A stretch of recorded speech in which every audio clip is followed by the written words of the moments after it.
গতকাল প্রিমিয়ার লিগে এক ঝাঁক ম্যাচ ছিল, যেখানে Aston villa, Newcastle United, Chelsea, Arsenal সহ ইউনাইটেডের মতো একাধিক বড় ক্লাব খেলতে নেমেছিল। এখানে চেলসি নেমেছিল ক্রিস্টাল প্যালেসের বিরুদ্ধে ম্যাচটি খেলতে এবং চেলসি ম্যাচটি 3-1 গোলের ব্যবধানে জিতে যায়।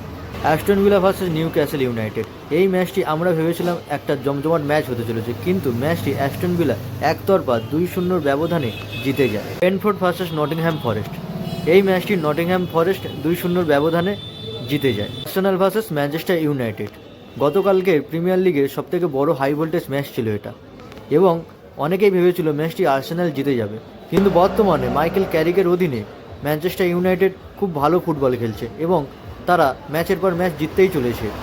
গতকালকের ম্যাচে তারা আর্সেনালকে, প্রিমিয়ার লিগের লিগ টপারকে 3-2 ব্যবধানে হারিয়ে দেয় এবং তারা প্রিমিয়ার লিগের টপ 4-এর মধ্যে ঢুকে যায়। তাহলে কি মাইকেল ক্যারিকের অধীনেই ম্যানচেস্টার ইউনাইটেড অর্থাৎ রেড ডেভিলসরা তাদের পুরনো ছন্দে ফিরে আসবে? আপনাদের কি মনে হয়, রেড ডেভিলসদের কি পুরনো সেই সময় ফিরে আসতে চলেছে? আপনার মতামতটি অবশ্যই কমেন্টে জানান।